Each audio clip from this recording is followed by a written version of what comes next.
Breaker 19 for that Brockway 18-wheeler. Come on, good buddy. Did I catch a niner in there? Were you calling from a walkie-talkie? Imagine if we had these when we were 12? Even better.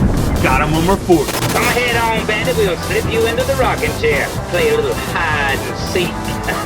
The welcome mat is out and you're coming home. All night at the end of the day. Craig had a really good question before you got here. What is your best and funniest judge story? Because we're convinced that you had some crazy encounters in there. Had some good ones. I think we don't have to name names. We don't get you in trouble. Yeah, with you no don't have to name names or names. nothing. Just something. so. Probably the one y'all will like the best really was my dad. So my dad was judged before me, and when you get a DUI, a second DUI is 5 days in jail, and that's mandatory. You can't suspend it. And what most judges will do, if you got a job, you take 5 days in jail, you about fixing to lose your job. So learn this from Daddy. You didn't have to serve that consecutively. So he let them do a couple of days on the weekend until they got to 5 days. And he had this one guy in there one day, and he said, well, look, man, where are you working? The guy told him. And I want to say he was working for Wade, matter of fact. But he said, well, look, this is what I'm going to do. You serve 2 days this weekend, 2 days next weekend, 1 day the next. And he said, the old guy just dropped his head down. And he said, what's wrong? He said, well, Judge, this is the last weekend of deer season. He had his priorities. You should have thought about that. That's right. But now that when I got to be judged, there's another good one that's farm related. I was in my restaurant one day, and this guy comes in. I mean, I've been judged like 30 days.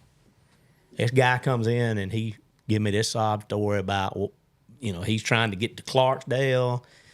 He needs to borrow some gas money and all this stuff. And he's taking his son to the doctor. He's got a handicapped son. And I'm like, oh, I heard, and you don't know. I mean, it's the world we're living in now. I didn't know if this was a sham or, and I'm just trying to get him out the door. So I'll walk him to his, I kind of got my hand on his shoulder. I'm directing him out of my restaurant. And we get the car. Sure enough, there's an adult son in the front that's very clearly got problems. I mean, he probably weighs 90 pounds, soaking wet. So I give the guy like $20 to get gas to leave town. So the next day they call me and they say, Judge, we need a initial appearance on a guy that broke in Brown Ray's shop. And I go in and it's this guy. Oh, and so now instead of having a T-shirt on, I have my tie and the funny dress, as you called it, the robe and all that. And that guy walks in and I said, you don't remember me, do you? And he said, no, sir. I said, I'm the guy with the restaurant you borrowed the $20 for to leave town. And his eyes got about that big around. And I said, look, I hadn't been doing this long, and I don't think what I'm about to do for you is illegal. But I'm going to set your bond real low because you're leaving town and you're never coming back to Sunflower County again. Do we understand each other? He said, yes, sir. Dang. So I don't know what happened after that, if he went to prison or what. But he left town. I was like, man, I was mad. But I said, I'm not going to take it out on you. You give him that old Matt Dillon sentence. I watch a lot of Gunsmoke, and that's what Matt tell him. He said, you leaving town this afternoon. And they always, Matt Dillon tell them leave town. That's what I did. We had a guy come in our church one time kind of pulling that same thing, and he was talking about his house burned down. He was trying to get some money to get his kids some clothes, and his house had just burned down the night before. So I slip out of the church and walk around the police station across the road there. I said, y'all have a fire anywhere last night? They said, no, where's this guy say he lived? And I told them. They said, no. And just so happened the mayor and the chief were in there. And they said, where is he? And I said, he's fixing to walk out of the Methodist church over here. And they put him in the car and drove him to the city limits and said, don't come back to Drew. Good luck. But, yeah, you really can't get away with that stuff. And I didn't know as a judge, but you can't put those kind of qualifiers, don't come back to that. But I did. If you survived. And I survived. You became the judge because your daddy was the judge. So Daddy had cancer. He passed away in 2006, and it was really weird because in 2006, on a Friday night, we had a hailstorm that killed everything on the farm. We had little old beans up about that tall for the most part, corn up, killed everything. The next night, my daddy dies. So we bury him on a Tuesday. Well, on Wednesday, Barry Bryant comes by the office, and he says, look, we're supposed to appoint somebody to finish until the special election. I said, well, I'm not interested in doing it. And he said, well, just think about it, call me back. He says, you ain't got to run for it. It'll just be, you don't even have to have court if you don't want to. We just got to have somebody in that seat to November. And this was in like April. And so that next Monday, they appointed me. And I had told him, I said, I'm not coming to the appointment because I'm not running for it. And he said, I said, you can tell him that. And he called, I mean, you know, I just had a funeral. I wasn't interested in coming to that thing. He called me and he says, you know, we kind of talked about it. You might ought to just run for it. So we didn't tell him that you said that. And I said, man, I ain't running for it. So I ran for it 4 times after that. But, yeah, it's funny because Daddy was judge for 2.5 years, and I ended up being judge almost, like I said, almost 15. It's 14 and some change, but weird deal. Did you ever think you'd be doing that? No. I might have thought about running for some office or something, but, you know, never judge. No, my dad, that was his personality. He was a military guy. He was very cut and dried with everything. And I'm a little more in the gray than what he was. You a little more one of these, hey, you need to be gone by 5 o'clock. My dad, it was funny because he got elected, and I said, he'd been on the bench about 6 months. I said, what have you learned, Daddy? And he said, well, I can tell you this about lawyers. If we didn't have them, we wouldn't need them. That's true. That is true. This will be the last question on the judge. Is there anything about the justice system or the legal system that you wish you could have changed that you didn't like? Well, I'll speak about the state of Mississippi. And it's funny because you get in the position, you do change the way you look at things. Mm-hmm. And one thing people get so upset about is, well, they arrest them and the judges let them right back out, you know. I wish we could educate people about how bonds work. And nobody's innocent until they're proven guilty, but there's a presumption of innocence by the court. So the court's supposed to look at them as if they're innocent. Right. Even though sometimes you know good and well they're not. The purpose of a bond is just to make sure they're there when the trial happens. Mm-hmm. To make sure if they do get sentenced that we can get them picked up and get them put in jail. I wish people knew more about that.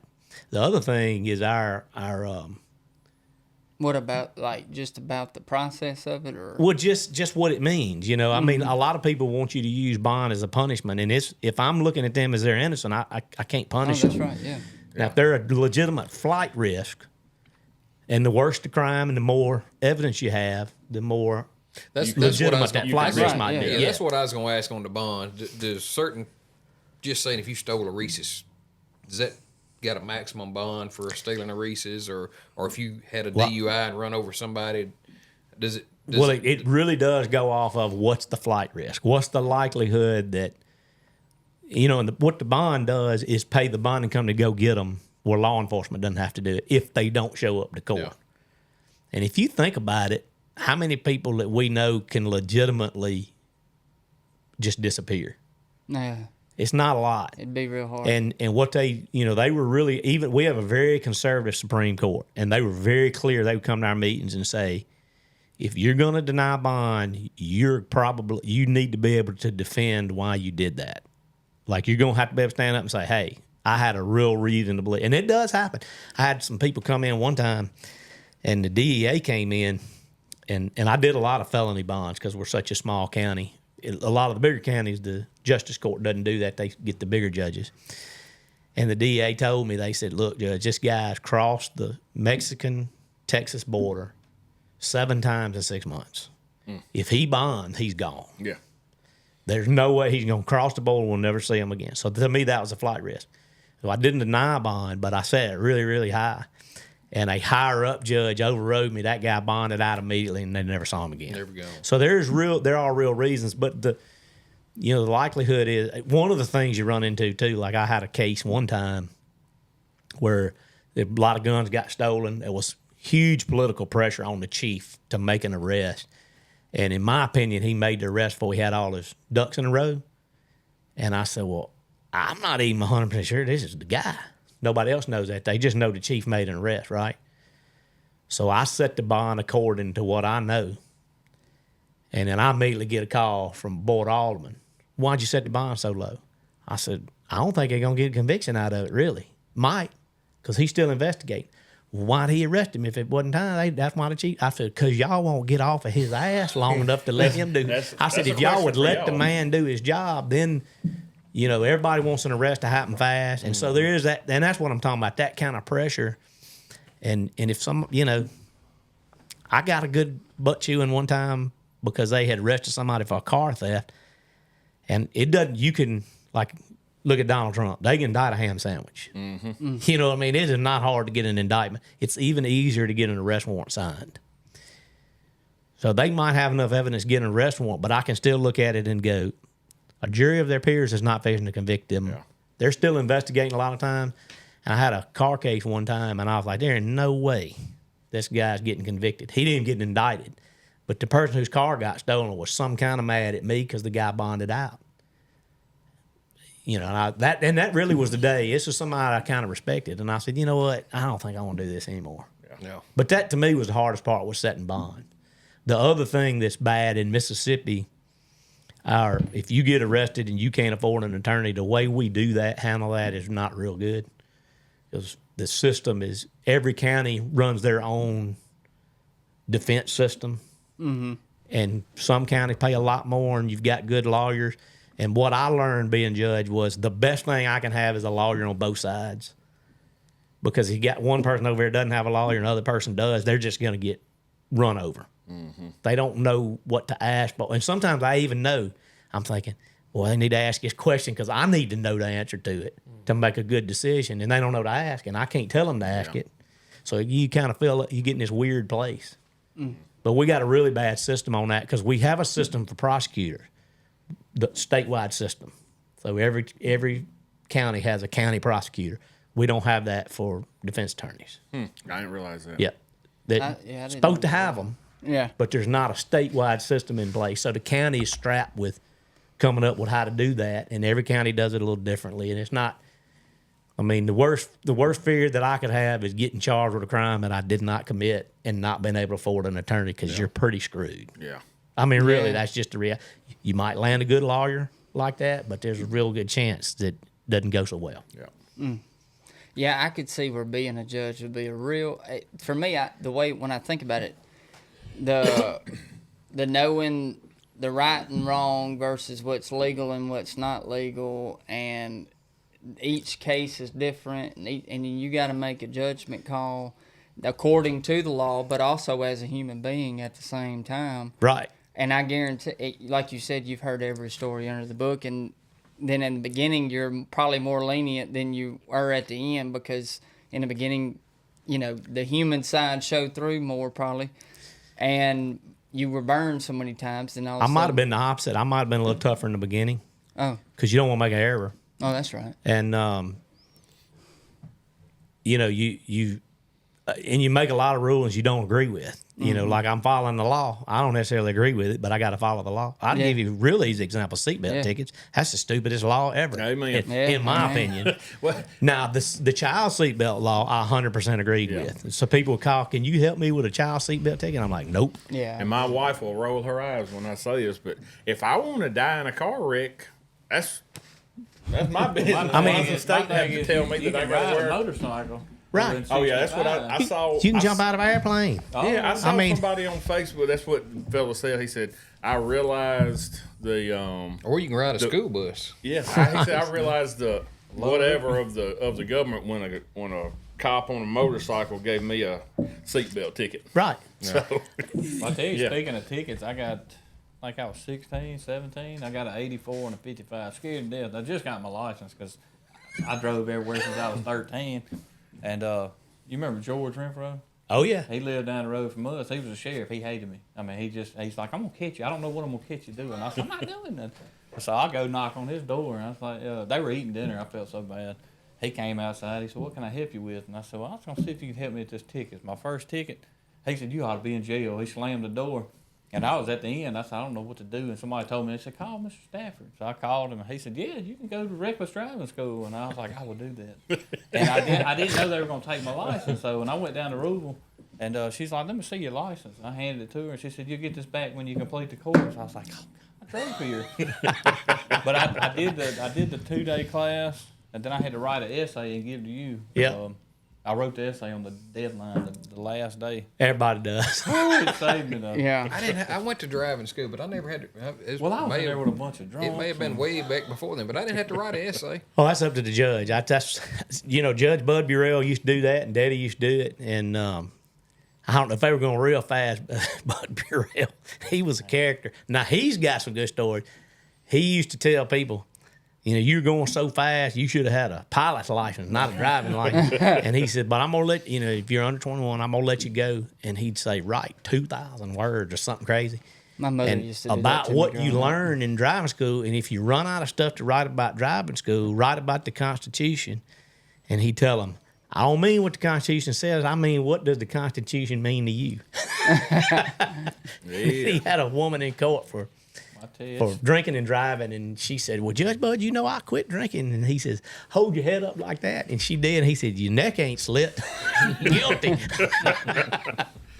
Oh, yeah. It taught me I guess a I lesson. could. I still don't speed to this day. I'm 55 state. You didn't want to write no more. I drive like an essays? old man. Drives Megan crazy. She's like, we're going to be late. And I was like, well, we should have left an hour earlier. That may cure everything. Like, hey, if you get pulled over one more time, you writing a book. Yeah, I don't know what mine was, 500 words or something like that, but it's hard to come up with 500 things to talk about. About driving school, yeah, it really is. Give me about 30 minutes, and I think I could. I don't know what to do now. They got Chat GPT. I don't know how you'd make that. We made them do it in their handwriting, so that would help. Chat GPT could write it, but if you hand wrote it, I'd probably I do it. used to hate that when you was in school. It'd keep you in for recess or whatever, and it'd make you write your name or write on the board, I will not talk. I will not talk. And Oh, yeah. Like, write it like 50 times. My mom used to do that when I would get in trouble. She'd make me write out sentences. Yeah. We got smart. We'd had some already We'd sitting over in class instead of listening in class. We'd be sitting there. I will. You had plans to get in trouble. Well, so when we got in trouble, we'd about 5 That's like minutes. having a lawyer on retainer, isn't it? Same thing. Yeah, pretty much. You said, man, I lost my train of thought. You said something a second ago. You was talking about your speeding ticket. Mm-hmm. I said, I guess I'll say this now, that I got a new truck and you're not a judge anymore, but my tag was expired for 5 years. You just hadn't got time to get around to it. Yeah. And the original story in a short is that back during COVID, they charged me a bunch of late fees when they were closed. And they still charged me a bunch of late. It was $15 a day that it was late. Well, heck, by the time it all came, it was like 4 months late. Well, I went up there to pay it, and they told me it was $2,000. And the tag was like originally $325. And I said, come again. You hadn't learned yet that we just got the spark plug cable for that truck. It's been sitting over in the yard. Well, see, for 5 years. The part has been back ordered. It just came in. They quit doing that in Pontotoc where you could write, sign an affidavit or whatever.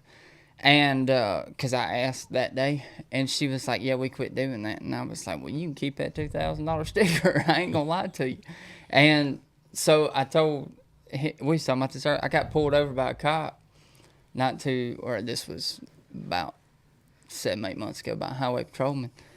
And he pulled me over and he said, why in the world is your tag expired by 5 years? And I told him, and he said, well, have you not gone up there to get it since? And I said, I ain't giving them $2,000 so they can send it to the Ukraine. And he laughed and he said, fair enough. He said, I get it. He said, I got to do my job. But I mean, I'm serious. It made me so daggone mad because back during COVID when that happened, I come up there and $2,000 and I got 3 tickets. Luckily, the truck got totaled. Yeah. So. But the done crazy away with that. Yeah, the truck got in my driveway. But A hell of a mailbox. yeah, it was an illegal immigrant of all things. Really? Yeah, hit me going. I live in a neighborhood, and he had to. It moved the frame 4 inches when I was pulling out my drive. Yeah, but anyway, I was going to tell you about my tag situation because, I didn't get a ticket for it for the first 3.5, 4 years. And then I got 3 before it was all said and done with. So you're a 3rd generation cotton farmer. Is that correct? Well, I hadn't farmed cotton since 2001, so my great granddaddy moved to the Delta in 1921 from Maben. Mm-hmm. And he had a son that was already there farming. There were 18 of those kids. So my granddad was 118. So about 6 of the boys ended up. Some of the boys were grown and stayed in the Maben area. Still some Shurdens there now, but 6 of them moved to the Delta. All 6 of them ended up farming. Boys. There was 9 boys, 9 girls, and granddad was the youngest. So I never knew most of them, but I don't even know if you could really call great granddaddy Shurden a farmer or not. He had a little bit of ground. He was really a mule trader. So maybe you might call me 4th generation, depending on how you want to do him. But yeah, so granddaddy was a cotton farmer, daddy was a cotton farmer, and then I had an uncle. One of granddaddy's brothers did real well. And he actually wrote a book about farming, and I mean he did like old deals with Bunker Hunt and D.L. Big Lane out of Natchez, which was a big oil guy in Mississippi, and best friends with Senator Eastland and all this crazy stuff. And he did real well. And granddaddy, he was kind of like daddy. He retired pretty early and bought an Airstream and just traveled. He didn't make he quit at about 50. So he didn't make as much money because he just decided to retire. Man. But, yeah. So there. I've been this.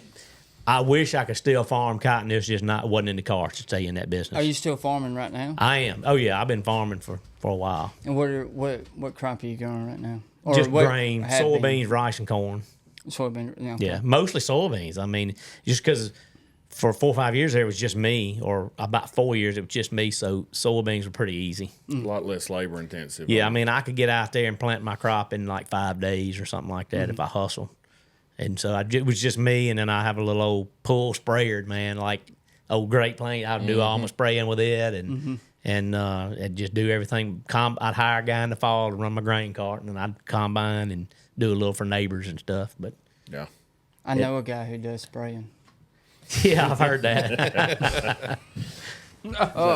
So, being a farmer, where do you see the agriculture industry today? It's going to be tough. We talked about this before we started. The next few years is going to be tough. I'm actually going to do a show this summer.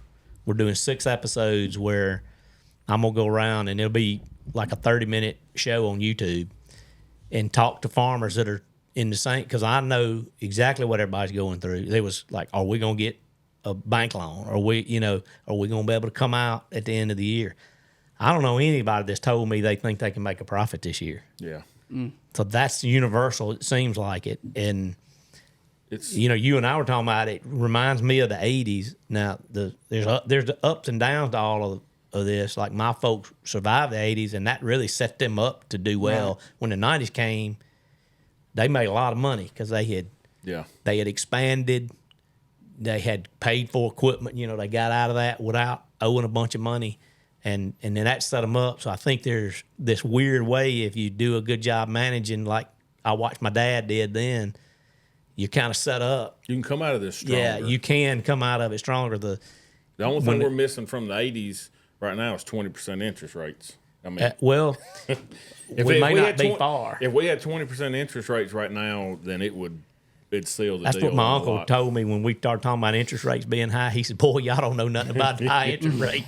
He said, they were borrowing money at 15, 16, 17% interest. Daddy just told me he had some at 20% back during then when he had first. Isn't that crazy? So he started in 78, so it was just right after that, and struggling along, starting it, and then you get hit with a 20% interest rate on. When you're trying to grow business, that's tough. Yeah, I started, it was 4%. Yeah, I mean, it was crazy. Yeah. And first year I farmed on my own. So I got out of college, worked for my dad and my uncle for 4 years. Mm-hmm. So I'm counting that. I've done 25 crops on my own. So my first crop was 2,000. Right. And Daddy had pre-booked all this diesel fuel in 99. And they were farming a bunch, they pre-booked 7 transport loads of diesel fuel for 55 cents. So I start farming. I have got nothing pre-booked.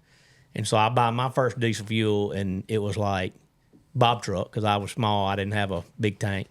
And I think I gave 94 cents for it. My dad was like, I don't know how you're going to make it on 94 cent diesel, And beans come were a long way. But here's what's crazy. Beans were $5.25. and that was loan value. They were really $4.75. So we would play the pop, is what everybody called it. So the government guaranteed you $5.25 on soybeans. So we'd bring those soybeans in, and you could either call the pop right then when they crossed the scales, and the pop was the difference between the actual price and $5.25. So we try to bring them in, let the price go down, and call the pop and try to get a 75, 80 cent pop, and man, we get $5.50 for soybeans. Like never gonna see another poor day. Daddy had an uncle that had a racehorse hit one time. Went everywhere, and he came into my grandmother on the mug and cones, and he told my grandmother, said, "You see these hands? They won't never be dirty again." That horse died within about 3 months. He jinxed that. Yeah. But I made, so my first year farming on $5.25 beans, I made money. Yeah. But Roundup was still new, the Roundup Ready beans. We had farmed them 1 year on Daddy's farm. And I wasn't even, in 2000, I wasn't full Roundup. I was probably 90%, but you could plant a crop, spray it one time with Roundup, and you were done. All you had to do was irrigate. And I was like, and Daddy hated it. He didn't think it was fair. He said, now everybody's a good farmer. He just there's no skill involved in it. He was like, and really, older guys will understand this, but in the 80s, there was a lot of difference between a good farmer and a bad farmer. You could ride down the road and tell who really was good at this. And then all this genetics came in, and it really smoothed those edges out. And we're kind of getting back into it where you got to have some skill to do it. This is going to, with the pigweed and the change in chemicals. Dicamba leaving. Yeah, the dicamba leaving. There's a lot of challenges that in the early 2000s, we had low interest rates. So even though prices seem ridiculously cheap, but I think my budget for inputs in 2000 was $106 an acre to farm an acre of soybeans. That's just. So what going into 25, if you don't mind sharing that, now what do you projecting your input on an acre of soybeans this year? Oh, it's going to be 5 times that. Yeah. You know what I mean? So you just say $500 an acre. And that's with you doing, not trying to do 1,000 acres or whatever you farm, and then trying to do as much of it yourself with older equipment. I mean, and that's tough. just inputs. That doesn't count like a bunch of equipment costs and stuff. Yeah, that's just your doesn't count repair inputs. That's your fertilizer. We're down to where now. If you don't, this is my thoughts. No matter what crop you're farming, you need to be gross revenue needs to be $1,000 an acre. Yeah, it's about where we're getting to. Yeah. What do you think has We're gotten not there. Gotten it to this point? Do you think it's political pressure? Do you think it's just a market change? I mean, what is? How did farming get to where it comes? Well, what's the whole line? Hard times make hard successful people. Hard successful people make soft times. Soft times make soft people. Yeah. And I mean, I'm including myself in this. We've had it really, really good for a long time. And farmers are by nature, we're price takers. And if you study any economics, we're price takers. We don't name the price. What Daddy used to say, we buy retail and sell wholesale. One of the only occupations in the world that. But it's a commodity. Like that. So commodities, there's no difference in value. So we're all taking the same money. And, you had to run up in the 70s. Commodity prices got way high, and then equipment went up, and rent went up, and land prices went up to absorb that. And then when it corrected, it went anywhere for farmers to go. And that's what, so I think it's that huge run up in commodity prices, and the technology made farming easy, and the money was easy to get, and all that was just a perfect storm to put us where we are now. So now the money's getting harder to get. The technology is not as consistent as what it was. I mean, really, people forget that Roundup, like we talked about cuckleburs earlier. Yes. I mean, it's smoked. We killed I remember red vines being such a huge problem. You don't ever see a red vine anymore. I mean, that Roundup just cleaned up everything. We didn't add anything to the tank. Yeah. We just Roundup. Roundup now is almost, in some instances, just an Surfactant. adjuvant. And, it's just adjuvant surfactant in there that you put in there to kill what it's going to kill, but it doesn't kill. We can't kill Johnson grass anymore. No, with it. you can't. And I remember spraying it with Johnson grass, and we started putting super AMS in with it. Yeah. And I mean, 3 days and Johnson grass looked like it's dying. Yep. I mean, it was like, whoa, this stuff is unreal. It won't hardly kill. It won't. We had to put out. We spray separate now. We don't even tank mix it.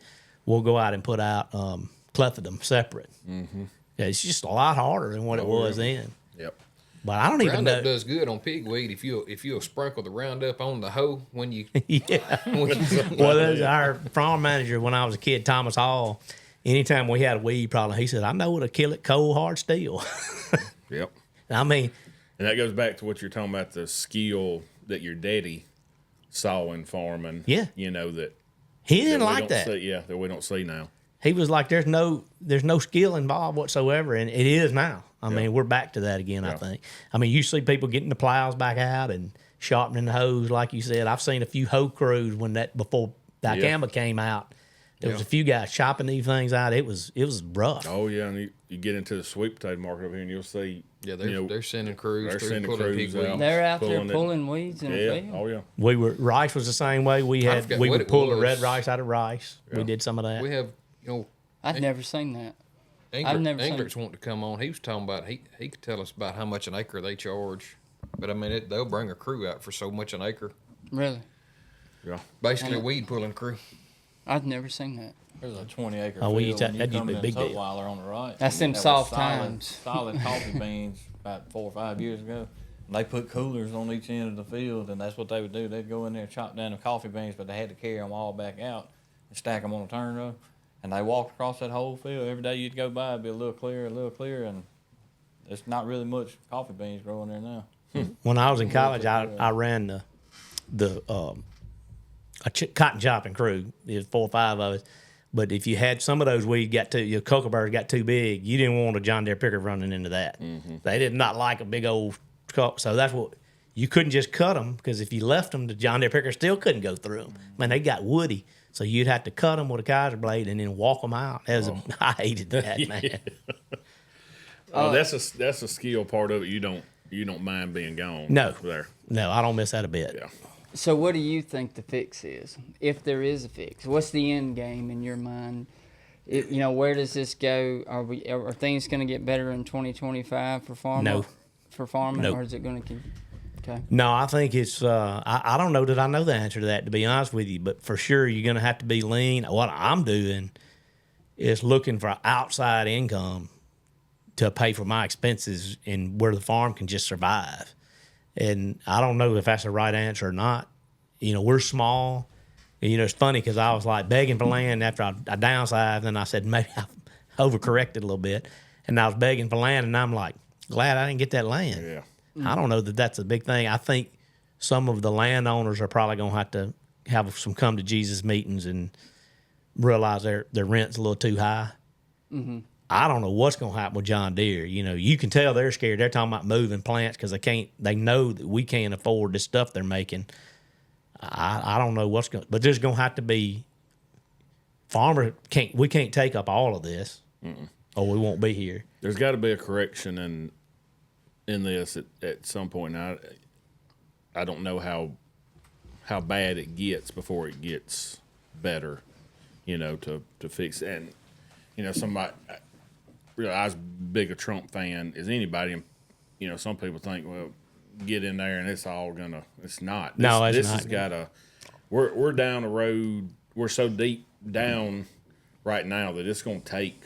It may take all of his presidency for us to get straightened back out. And you never know with the markets how they react to something. That the grain market may correct itself by. Fall at some point, or better anyway. But it's hard to. We could see $11 beans, maybe. Yeah. Correct me if I'm wrong, but it seems like trends with farming are in decades. They're defined by decades. In other words, you had, like y'all have been talking, you had the 80s, right? And you had the 90s. 90s were great. And in the 2000s, and then, or the early 2000s. And then now we're in the 2020s. And it would seem like if you follow the trend just from y'all talk, like it may take a decade, or it may take all of the 2020s or whatever to come out of whatever. Well, I think it'll be 3 or 4 years. Truly come out. And here's the problem with that too is if you go back to the 70s or go back in time and you look at the input cost and the equipment costs and all that, and you look at it now and we have so much risk, not only the farmer, but me, and businesses that support farming behind it. You have so much risk financially involved in going out there and getting this equipment and everything that there's no margin for error. I mean, if you have a bad 24 and then you have a bad 25, I don't see how you make it after you that. don't make it because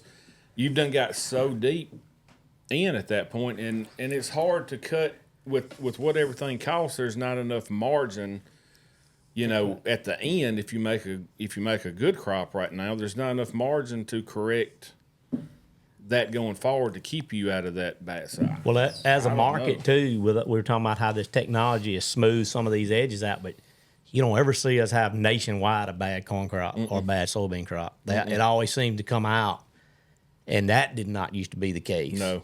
And then you got this more stable demand coming out of the United States. Now you got Brazil, and they've got a stable, I say demand supply. They got a stable supply coming there that wasn't there 25 years ago. But you got China buying less. Europe's getting smaller. Japan's getting smaller. So where's that's what I don't understand, where the demand is going to come from for us to keep making the kind of crops as a nation or as, Western Hemisphere. Yeah. I don't know where it's going to come. Demand's going to come from. Well,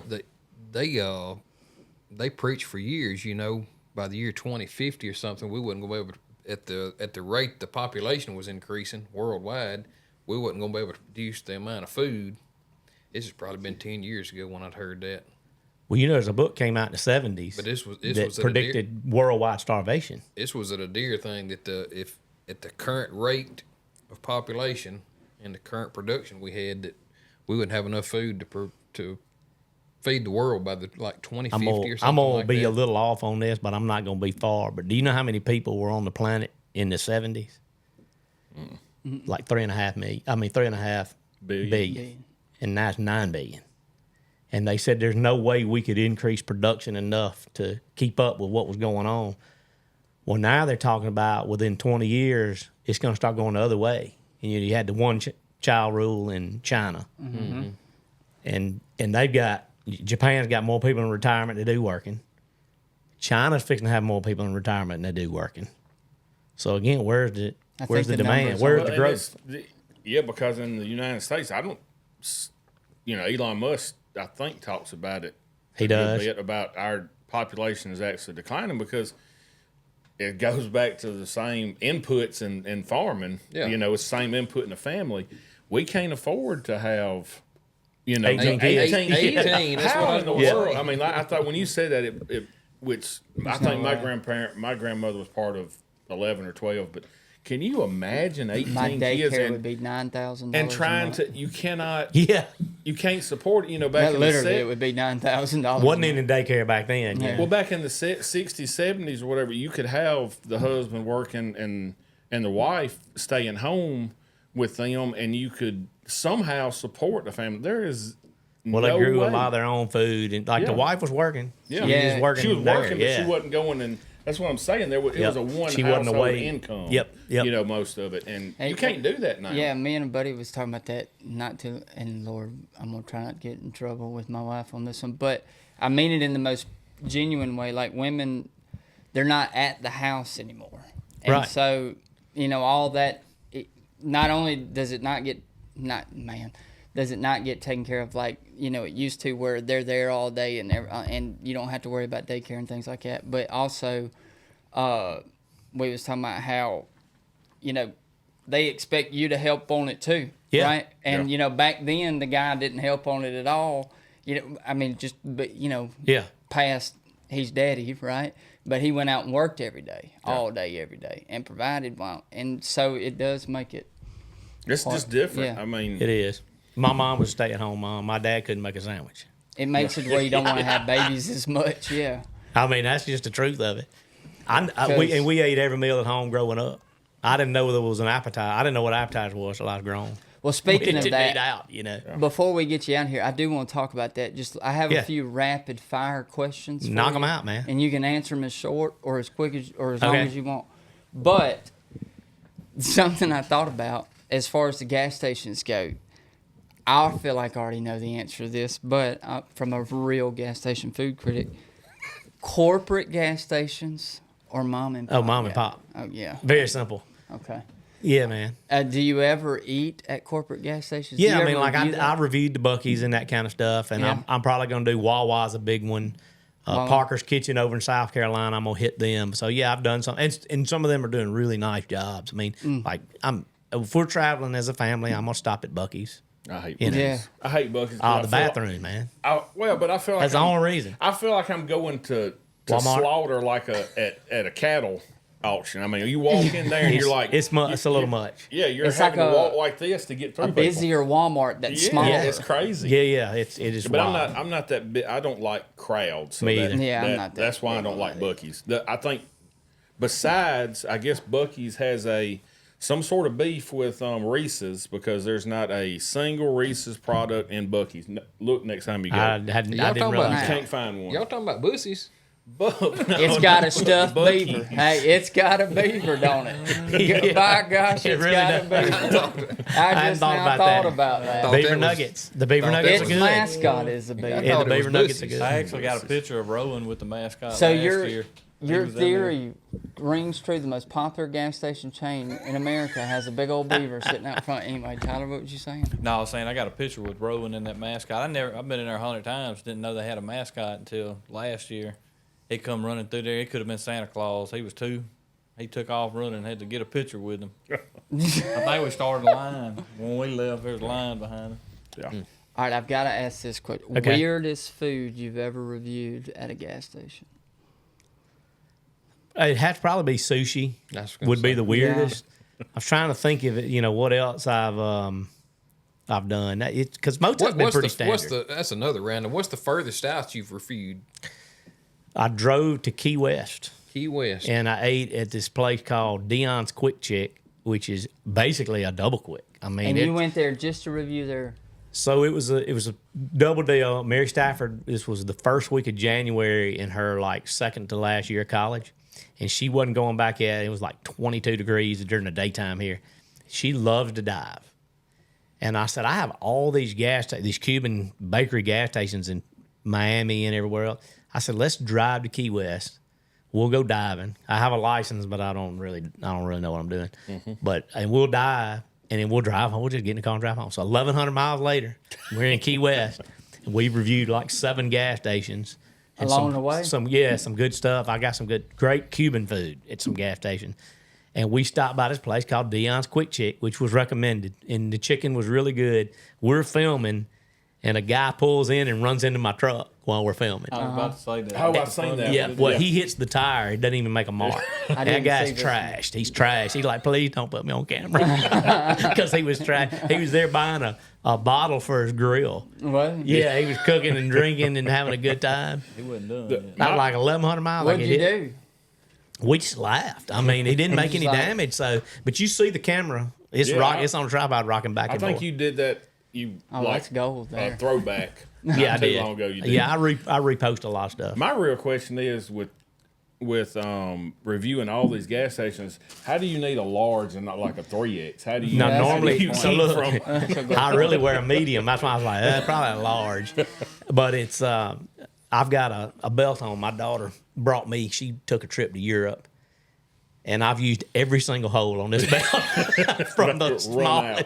And so I did, you're talking about the carnival. I did carnival for a while, and I got skinny, man. It's a tough. And I would diet, let though. my It takes- cheat day would go film on cheat day. So I'd like schedule it. And man, I've just been such a my health is not been a priority since like October of last year. Yeah. And I've really got to get Now, back if you- on the if bandwagon. I reviewed a gas station a day, we'd have to do this downstairs at the house. There's no way to. Well, I tell you what I do is I'll pick an area usually, or like today where we were planning on going to Thorn, and I'll try to hit one on the way, but really I'll try to hit 4 places in a day. Yeah, I don't eat it all. Yeah. So you'll see me take 2 or 3 bites. Usually I quit. That's because I got the next stop. Yeah. You know, and so I keep going until the food's not good anymore. Like I'm too full for it to be good. I can't review now. Yeah. But I'll usually pick about 4 places and try to. Usually it ends up being 3, but. Gotcha. Yeah. But you Like I can't- said, Man, Yeah. that'd be awesome if you could ever get you an app. I've thought about that. So here's a crazy story. Man, that I like had a Yelp fan. review thing, but like the gas Yeah. station food, man. I mean, app. you could go as far as not only the food, but hey, if you But hear bathrooms watch and your all back- that. See, I Yeah. was fixing to say that. And it's a bathrooms, watch your subscription back. service, Oh, you know?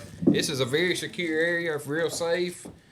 I need to get into gas station bathroom reviews. So Yeah. I did a review Hey, yesterday. that's not a bad idea. and it was I don't mind saying it was Times Square Market in Hernando, and she had the lady in there was cooking. I've been She there. had fried smothered pork chop. Them guns were good Yeah. too. But I said And a this lot is of New times I York? will talk about the bathrooms. I said, look, I ain't gonna lie, the food was phenomenal. But I said the bathrooms need help, and I don't mean the cleaning. I mean they need a sledgehammer and a contractor. I mean it was bad. Yeah. I was like, I wasn't even sure the door was gonna lock. Man, that'd be a hit though. If you could Yeah. have an app and just go through and just pull up your location, be like, hey, This has got a good bathroom. This has got Square good Cafe. food. I don't need to use the bathroom, but I could use a smothered pork chop. Yeah, You it's see? good. It really was.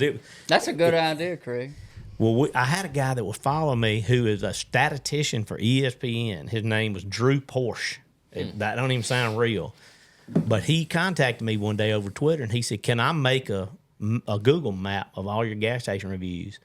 And I don't know if that guy died or what, but he just kind of dropped off the face of the earth. But for a while there, he would every time I'd do one, you could open up the Google map, click on it, it would show the score and give you directions to it. Oh shoot. And I don't know how he did that, or I would have kept it up. But I Yeah, mean, it was yeah. like Well, 100 we reviews. can do that because it's the same thing we do with Oh, you like could all easily my do it. jobs right now. Like Yeah. if you call and want us to do the lime, then Tyler's going to put it in, make a PO with it, and then we go on and put it. And it's essentially Google Maps, but go Yeah, in and this is Google put a Maps. pin on it with that PO number. Well, it has That's the, and essentially it what has did. the YouTube you can review put a- too, so yeah, you and can click put the a link YouTube. In, you Yep. put a link in there. And That's all pretty that. cool. Yeah, I can show you how to do it. You ought to It's actually team pretty up with simple. Google. Yeah. And they gum when they, you know, when people type in a gas station near me, well, heck yeah, your review pops up. That would be fun. Yeah. I mean, that would. I mean, Craig's on something right there. I ain't gonna lie to you. now. Yeah, yeah. He could. I mean, Well, that's a good idea. I have to come along with you and do a bathroom review. Well, Sometime y'all or could be other. doing it. Y'all could be doing it at the same At the time. same time. Enter come- and exit. Long Hey, as we don't you do come the walking food out when you like in the bathroom. you come walking out like You joke about Smokey the that. Bandit, old Sheriff Justice. Yeah. With a toilet paper on your That's my glasses. favorite scene from any movie ever. When he says, I need a El Diablo sandwich and Dr. Pepper and make it quick because I'm in a GD hurry. That's my favorite line of any movie. All right, I got 3 more questions. All right. First one, best gas station food, and where was it? Man, I could. People ask me that all the time. I could give you I'm writing a book right now called Meeting 3, Okay. and it's about growing up in Mississippi, growing up in the Mississippi Delta. I'm gonna have a whole chapter on like maybe 10 or 12 places you need to eat before you die, because it's really hard to narrow it down to one. What's the best one in our area, in your opinion? Oh man, I'll give you some favorite. United Deli will probably be on the list. I mean, for real, that's probably the best Okay. deli sandwich I ever had. Really, Big John Special is it's just a I cool can- place. I'm gonna have to eat there now. Algoma store in Algoma, Mississippi, That's it. which is not far from here.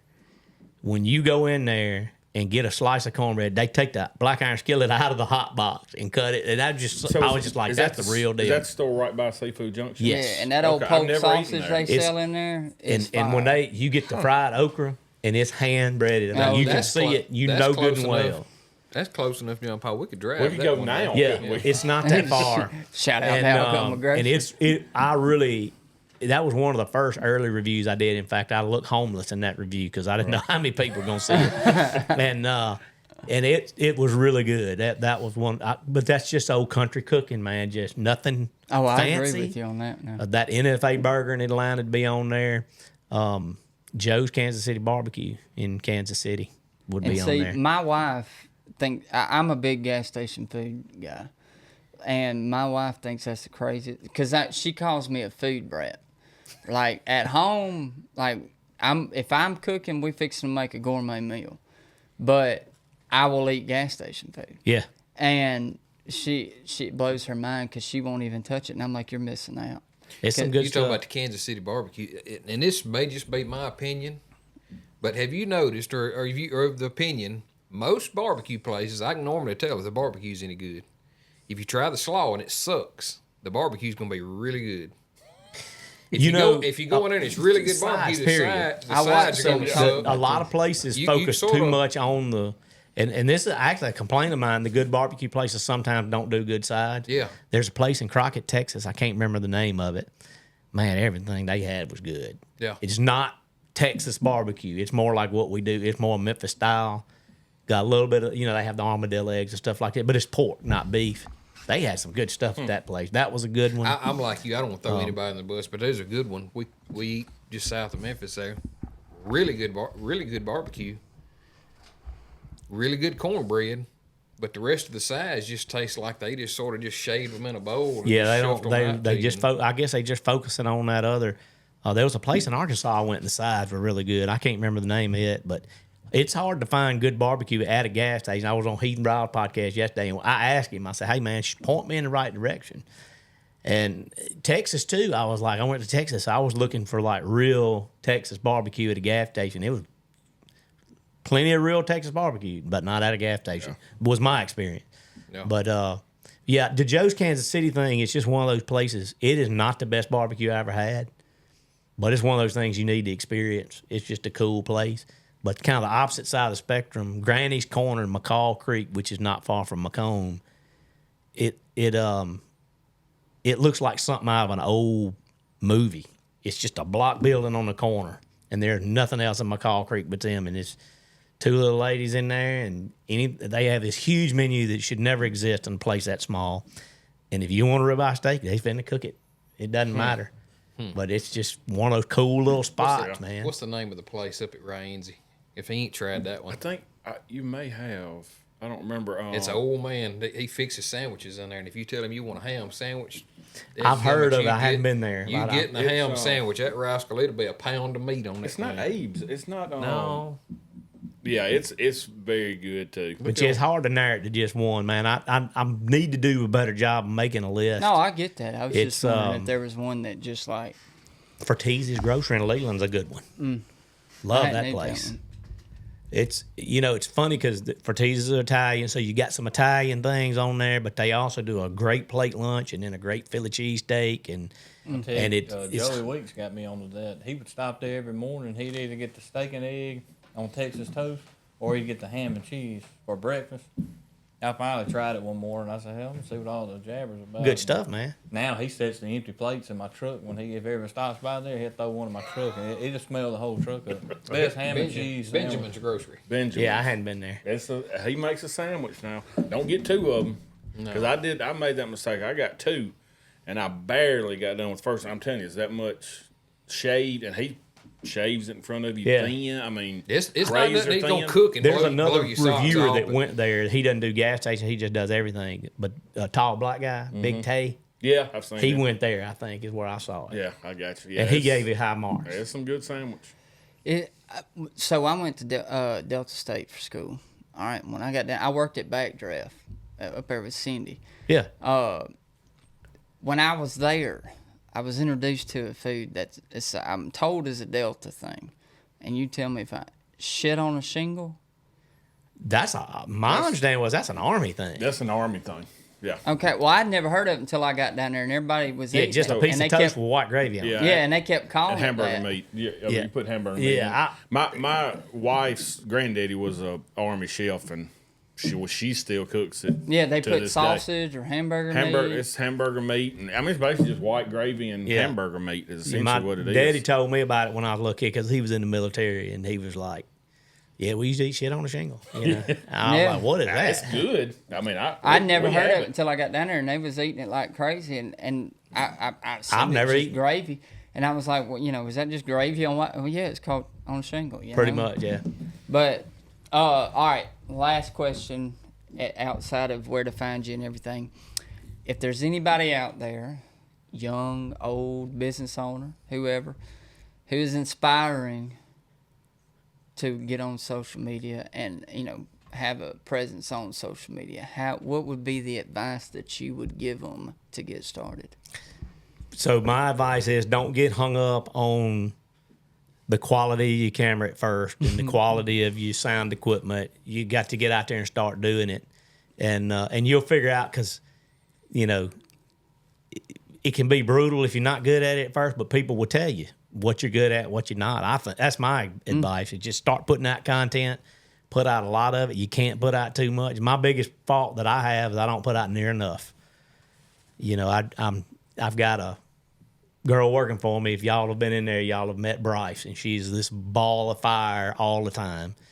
And she's doing my restaurant stuff now, and I'm like, so I don't know how that. I just post it. They'll tell you if it doesn't look good or not. You'll get. That's one cool thing about social media. It's a two-way conversation. But yeah, just start.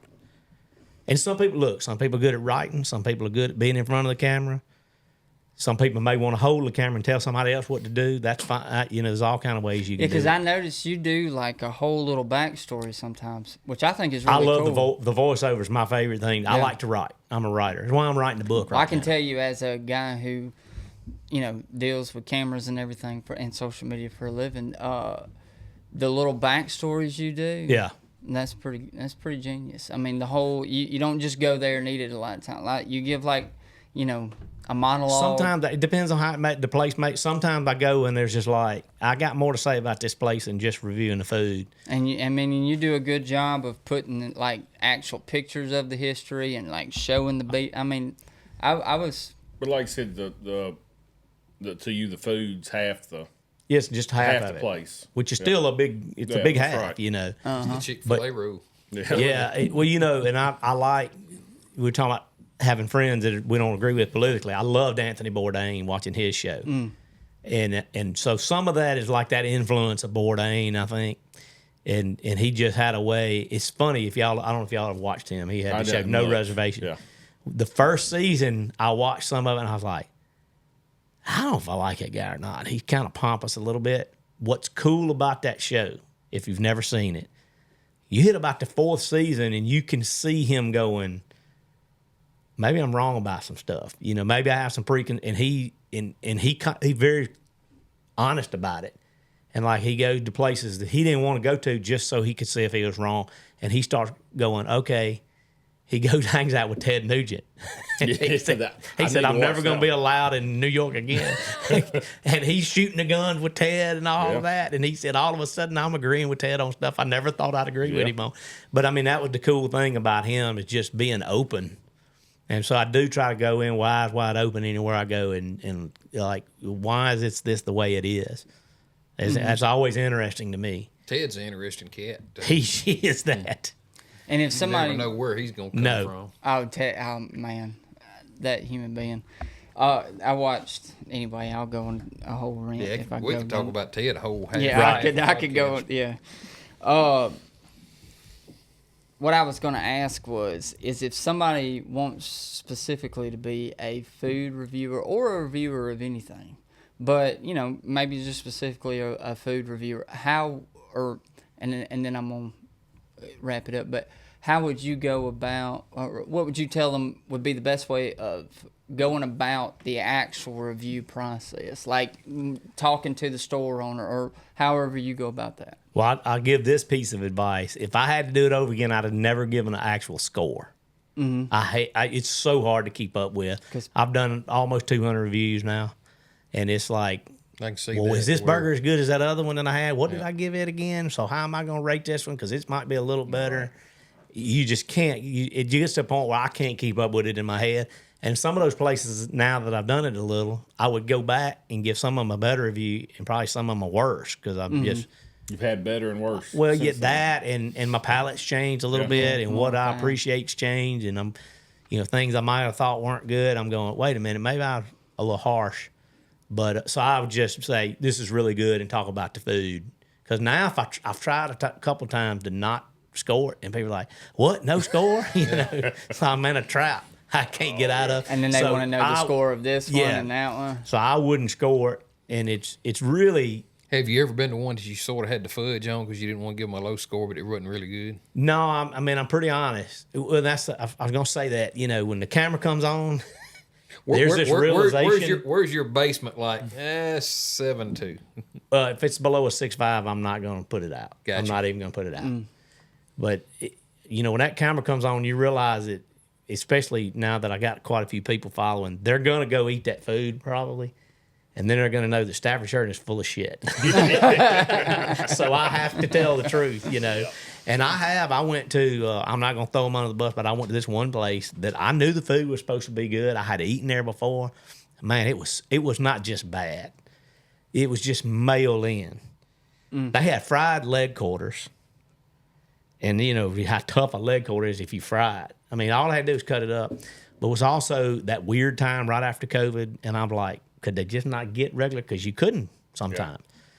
But, I mean, I know what this business is. They opened cans of corn and poured it out and didn't just heated it up. No salt and pepper or anything. I was like, what's going on? And it was full. That place was full that day. Did I just catch a bad day? Was the real cook not here? Like, you don't know. So that's when I was like, I just remember I was trying to find something good about it to say, and I couldn't. I just closed the box, turned the camera off, threw it in the garbage, and went on to the next stop. Did they ever recognize you when you walk in there? That guy that owned it was watching me film. Oh, I bet. And so there's a couple times I think people probably thought I didn't like the food, but I had one where the video didn't come out, and that was like in Alabama. So I hadn't been able to go back and refilm it. So I know them people are like, because they knew I was there. They commented, they probably thought he must not have liked it. And it was a taqueria, and it was fine. And I was like, La Casina de la Rosa or something like that. And they had some burrito, quesadilla tacos or whatever they call them. Man, them things were so good. It's a real small place. It is in just a little gas station. See, they have a the smaller standalone the taco restaurant truck, too. the better the tacos usually. Well, this place was good, and I was like, yeah, they probably think I didn't like it because I never put the review up, but the video didn't come out. Hey, it's 12:20 probably. Yeah, I'm good, man. It's all good. Well, look, before you leave, tell everybody how everybody can reach you. Yeah. My father-in-law told me a long time ago, he said, name your business after you, and everybody knows who they're doing business with. So I've got a lot of friends that have names that are not their real names. It's just Stafford Shurden on every social media. That just made it so much easier. And a lot of those guys have a different mission, but I am building a brand. I'm writing the book, and I'm doing some public speaking and stuff like that. So just Stafford Shurden anywhere they can find me. Okay. Hopefully the book will be out. You've got in next year. YouTube, Facebook. I got it all, man. I'm on every site: LinkedIn, YouTube, Facebook, TikTok, Instagram. Facebook and Instagram have become my big ones where everybody follows me. Facebook and Instagram. Well, yeah, but I'm on all of it. Now, I post. Sometimes it'll be a little bit different, but for the most part, I'm posting everything everywhere. Well, if you are interested and you're watching this and you're interested in Stafford's content, which I don't know how you wouldn't be. I mean, he's got actual value. I mean, it's very valuable as far like knowing where to go. Who has really good food, who doesn't. And you also bring a humorous tone to it as well at times, and so it's entertaining to watch as well. Sometimes I'm not as funny as I think I am. Well, none of us are, but. If you like his content, please go follow him. Please go share and like and subscribe and do all the things and follow him. And I appreciate you coming on here. Thank y'all, man. I enjoyed it. We all appreciate it very much. And make sure y'all go and follow him because he took out his time out of his day to come in here and do this. And so we're very appreciative of it. And all we ask is that you go and follow him because I appreciate that. It's really good and it's really entertaining, and you'll learn where not to eat and where to eat. Or at least where to eat, because he's not going to put where not to. Where to eat, yeah. Yeah. But also, obviously, this whole show is brought to y'all by us, Brooks Custom Application. We are a custom application company. If you have any application needs, please give us a call. It is a free consultation. All you have to do is call John Paul, Craig, Tyler, and sit down with one of them and talk to them and see if we can save you money. Sound like a doctor's office. Yeah, he says that. Hey, and I'm a customer. Yeah, that's right. I'm a free customer. consultation. And Stafford's I'll a bring the customer. rubber gloves. Yeah, he's kind of making it sound like we're doing a I didn't even health bring exam. that up during the deck when we were talking We're about good. it. But yes, Stafford is a customer. Do they do a great job? Absolutely. Simply put. And so all you have to do is call. It's a free consultation. See if we can save you money, and know we can save you time and hassle. So if you like this content, please support us at Brooks Custom Applications so we can keep it going. And remember to support Stafford. And y'all have a great day. Hey, I have one thing to add. Go ahead. Did y'all know Tyler and I are brothers? So I did not. Y'all look a lot. I was sitting here looking at y'all. It's a very funny story. There he is. So we have mutual friends that got married, and I sang at the wedding. And if I remember right, somebody Hell, caught you you at the. sing? We missed that whole time. Yeah. We got to get you back for Hey, let episode me just tell 2. you, I got a guitar, every man. wedding I've sung in, they're all divorced, so I don't do that anymore. Nobody wants me to. But he got stopped after and said, "Man, you did a great job singing at the wedding." And Reception he's like, at "Huh?" the Cleveland Country Club, and I didn't have the heart to tell these people that I'm not Stafford, so I just collected all his good jobs and took them to him. I said, "Man, 13 people have told me I did And I had great." never thought about us looking alike. Yeah, he's like 6 inches taller than me. It was that blonde hair, I guess. I guess. Are you bald? Are you going bald right I here? don't know. too? I got a head No, full, you're man. pretty You full. You want me to tell No. you who he resembles? Who? And he's actually from Drew years ago. Benny Kyle. Yeah, yeah, he does kind of look like Benny Kyle. I don't know if I know him or not. That's been a long. That's a long He time probably ago. he probably left before you were born. Yeah. Yeah, the whole Yeah. singing thing, that's a whole nother deal there, man. I used to play the guitar a lot, but I don't know that I could strum it if I picked it up today. That's what I used to do for a living. Really? Yeah. I thought I wanted to be a country music singer one time, but that was So did I. I was I wanted to, but I couldn't sing, so I figured that was a big. That was You like made it pretty that was like far. at least 50% of it. I barely can strum a guitar. I only learned to do that to accompany myself singing. It really is what it boiled down to. I can kind of strum a few chords.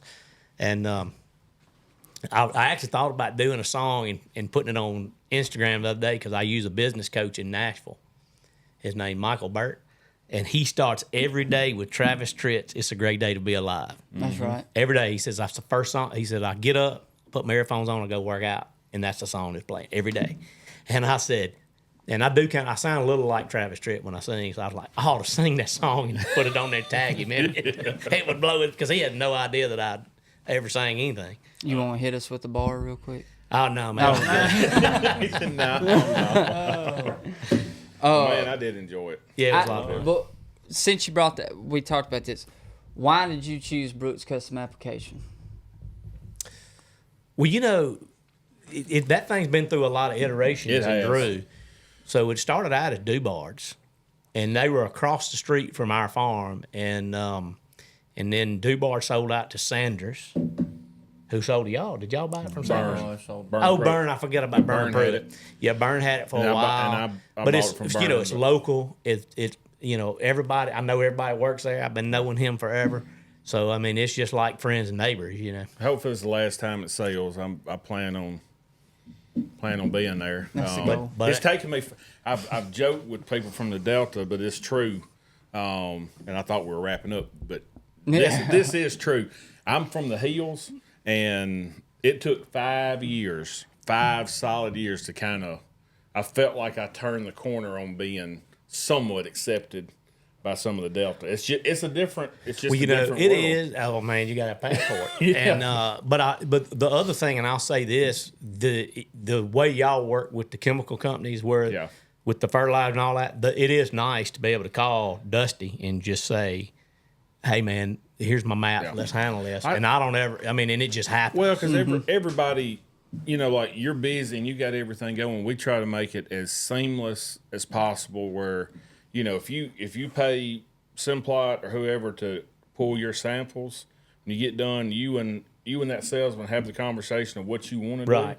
and then Dusty and the guy writing the prescriptions, everything gets it, and they send it to us, and then like on Lime, a lot of times we pretty much handle it from there. We get the lime there. Tyler meets trucks. We make sure and we don't ever know that dumped as right. the farmer. And so we try to I try to spoil you as much as we No, can that's on that, because everybody now, we're compacting to such a short period of time to do everything that the less you have to worry about us and fool with us, the more valuable it makes. For sure. What we do, Well, you know, and it's like we're harvesting, and I'm on the phone with my consultant. Hey, man, got to get them soil samples pulled. Yeah. Got through with that back, 160 or whatever. Let's go and get them. So, because I know we're going to need to put out some and P and K. you don't have time to go meet. And then meet as soon as he line gets them, trucks he and all sends that. them to me. I send them to Dusty. And I say, sometimes like when my money's tight, I might say, we're going to do 85% Yeah. of that or whatever. We're We're gonna going to top it out. Yeah. And then it just it's handled, and I don't have to worry about it. Well, like I said, that's what we try to, and going forward, it's going to be even better. Like somebody that does run, you said you have older equipment, but some of the guys with newer equipment and stuff that run all their stuff through John Deere on their operations center, we can basically partner up in there with them and send, when we get done, we send all those as applied and what we did goes right back into their maps and all. Yes, and so if they have a question, they don't even have to. They can get on there right then and look and see, pull up there what we did on the application. It's there. So we're trying to make it as most convenient for. Well, it's seamless. Yes, and that's what we're trying to do. Well, would you say, obviously, if we can save a farmer money, that's awesome. But wouldn't you also say that the time saving and the hassle saving is just as important? Oh yeah. Rather Well, that's than what I'm having to do saying. it It's like it's that seamlessness. If you had to call Dusty and get the fertilizer lined up, and then I had to call you or And then- Tyler, whoever, to get the application part lined up. and then call And then the lime and then- trucks, the ones dumping it and all that. Yeah, The I don't key have to do word any is of that. being a trusted partner. yeah. So where you don't have to worry about if that job's getting done and when it's getting done. You Yeah. just know that you made the call, that it's being handled. Yeah. So All right. Well, look, this is take 2 of wrapping it up. 10-4. We got, hey, that was good stuff, though. Yep, I enjoyed it. But yeah, make sure y'all follow Stafford. Make sure y'all like and subscribe here. Hit the bell icon. That way you know it's coming out. And you don't miss an episode. We're going to have more guests. We had an amazing first guest. You were the first guest, like the Yep. first true guest Okay, cool. to the on moon. the show. Tyler was kind of the first. Yeah, Tyler was. Yeah, he was from Well, the we- Delta, so like I said, he had to get his passport and come to the hills. So he was really the first. People actually are going to get to see him this episode. Yeah. Everybody's been sitting back there camera like looked twisted. he's sitting back there like he is that whole first episode. Yeah, I looked y'all up before I came. I said, I got to see what this setup is. I actually like the table like this better. Yeah, that's not it bad. looks It's a lot good. more comfortable. It looks good. Yeah, that's better.